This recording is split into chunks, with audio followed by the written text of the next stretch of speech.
Hello， 大家好，欢迎收看最新一期节目，我是小渊。我们经常会听到有人离奇失踪的事情，比如某个男孩前往附近街道的零食店后就突然离奇失踪，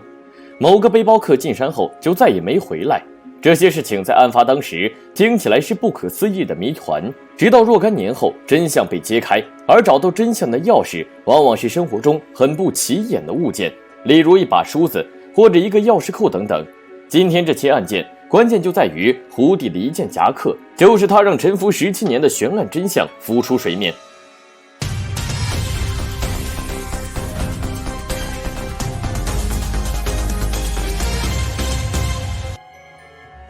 我们先把镜头切到2001年6月，美国的佛罗里达州，在当地一栋房子里的桌子上静静放着一张照片，照片主人公是个身穿西装的年轻男子。无论是谁看到这张照片，总会感受到男子如清风般的宁静，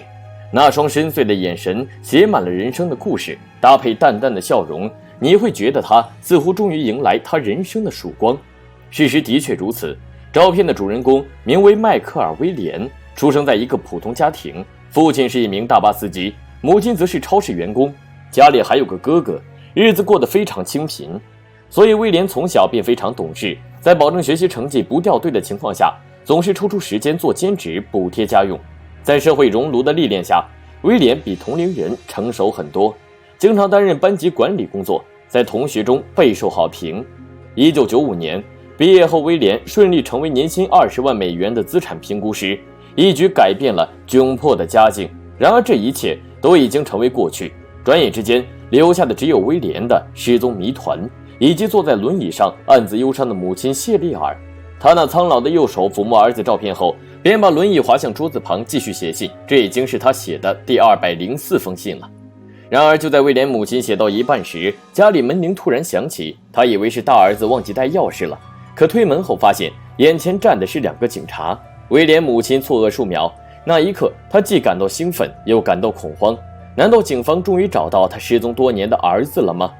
威廉母亲努力伸长僵硬的脖子往外瞅了瞅，却发现警员后面并无他人。上一刻突然亮起的双眼又回归暗淡，甚至夹杂了几分害怕。察觉到威廉母亲情绪的变化后，门口的警员蹲下身子，把手放在他冰冷的手背上，慢慢地告诉他，有个钓鱼的人在湖底发现了一件狩猎夹克，夹克上方的口袋里有一张写着他儿子名字的狩猎许可证。接到报警后，他们派人在湖底打捞出一双水鞋和一个手电筒。经过鉴定后，这些物件的主人正是他失踪多年的儿子迈克尔·威廉。凭借这件夹克，警方收回之前认为他儿子是意外坠湖遭遇鳄鱼撕咬去世的判断，他们决定重启案件的调查。听到这个消息，威廉母亲激动万分，她举起双手捂住脸颊痛哭，一定是上帝显灵，不忍心继续看到我写的第204封信石沉大海。上帝终于安排我和儿子相见，这到底是怎么回事呢？为何威廉会突然失踪呢？警方又为何会因为一件夹克重启案件调查呢？这一切还得从威廉和妻子的第6个结婚纪念日说起。威廉的妻子名叫丹尼斯，两人自从高中就已经互相认识。1994年，两人步入了婚姻的殿堂，并拥有一个可爱的女儿。出于对家人的爱，威廉告诉妻子，让他在家安心照顾孩子和老人，这样他才能安心在外努力工作。在2002年12月16日，也就是他们结婚6周年时，威廉告诉妻子自己想外出狩猎，亲自给结婚纪念日的烛光晚餐加菜。可自从当天早上离家后，威廉就再也没回来，他的消息永远停滞在了第6个结婚纪念日。警方接到报警后，迅速排查了威廉狩猎的地方，并走访了周边邻居，但都没发现威廉的踪迹。几番排查后，警方终于在塞米诺尔湖找到了威廉的船只和猎枪，但还是找不到威廉。根据威廉妻子丹尼斯的说法，当天早上丈夫很早就出发了，然后就没有任何消息。她询问丈夫朋友是否曾一起外出狩猎，但都被否认了。威廉的母亲不相信儿子会意外坠湖，因为威廉从小就跟随他父亲外出狩猎，水性很好，非常懂得如何保护自己，况且警方连尸体都找不到，所以他怎么也想不通，儿子怎么说不见就不见了呢？根据资料，塞米诺尔湖在被建成湖泊之前，曾是一个被人戏称为树桩场的果园。因为在引入河流之前，果园残存有许多树桩，它们高度不尽相同，有的在水面之下，有的长到水面之上。在这里，驾驶船只必须慎之又慎，否则很容易因为船只碰到树桩发生意外。此前警方也多次接到类似的求助，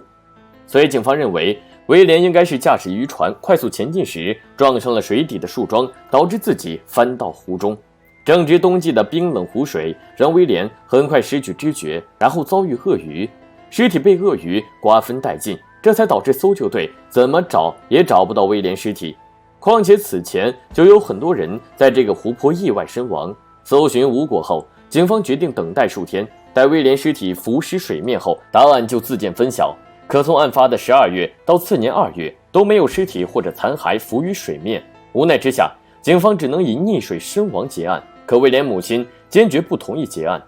她认为儿子肯定不是溺水身亡，并且不断写信给当地警方和州政府，要求重启案件调查。可当局表示，除非有新证据能证明威廉不是因溺水后遭遇鳄鱼致死，否则他们无法重启案件调查。可威廉母亲哪里肯放弃，于是从警方宣布结案后，他就每天写信给警方。不堪其扰的警方在收到信件后，直接将其存入威廉的卷宗档案。直到2001年6月，有人在湖底发现了威廉的夹克以及他的狩猎许可证，这才让案件重启调查。因为如果事情真如警方所想的，威廉是在意外坠湖后被鳄鱼撕咬身亡，那他的夹克以及水鞋肯定会留下鳄鱼的撕咬痕迹，但打捞上来的夹克却完好无损，这说明威廉大概率没有坠湖。起初警方怀疑是威廉母亲故意将夹克丢到湖中，以此让警方重启案件调查，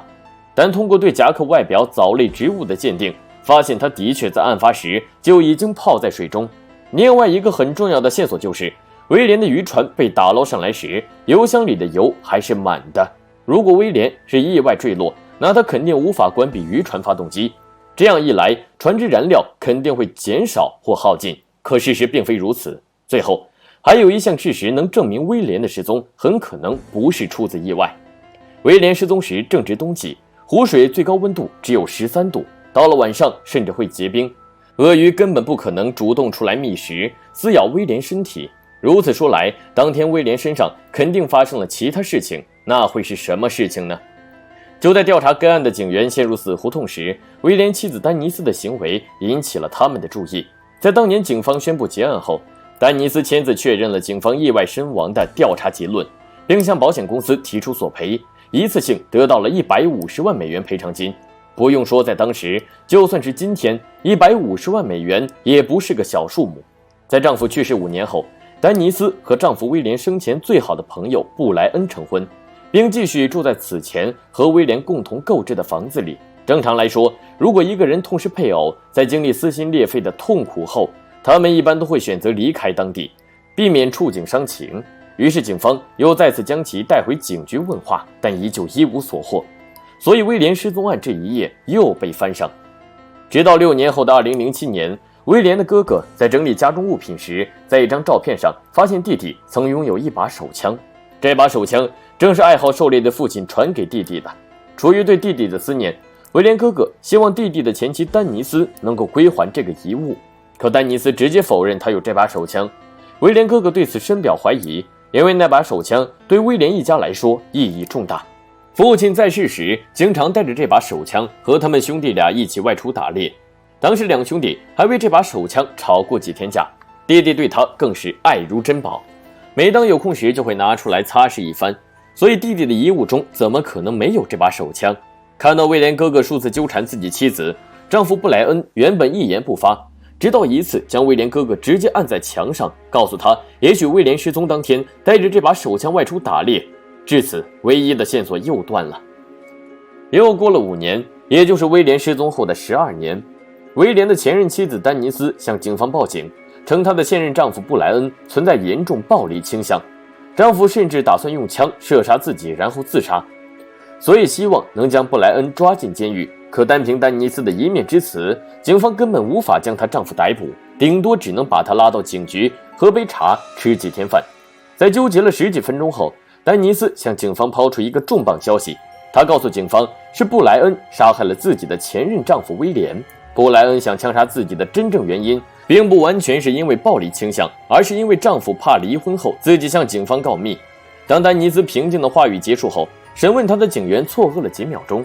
然后立即出警将布莱恩带回警局。审讯中，布莱恩承认自己当年与好友威廉妻子丹尼斯互相出轨，可丹尼斯知道深爱自己的威廉不会轻易同意离婚，所以两人便在威廉外出狩猎时合谋将其杀害，并且在动手前的几个月还给威廉购买了一份价值150万美元的保险。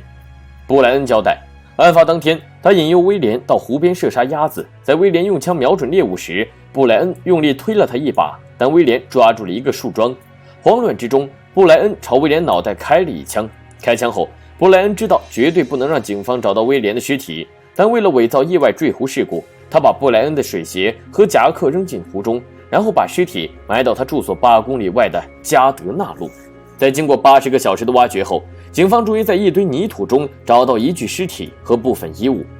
法医鉴定后，判定尸体 DNA 和威廉母亲谢丽尔的 DNA 相匹配。至此，历经17年的悬案终于告破。谢丽尔为寻找失踪儿子写了203封信件后，终于感动上帝，找到了儿子威廉。只可惜威廉已经死在歹毒的妻子手下。最终，法庭宣布布莱恩1级谋杀罪名成立，判处终身监禁。丹尼斯则被判处30年有期徒刑，并即刻执行。话音刚落，一声响亮的法锤敲击声响起。威廉母亲等待这个声音，足足写了200多封信，等了17年之久。只可惜，他更想等的人却永远无法出现。我是小渊，我们下期再见。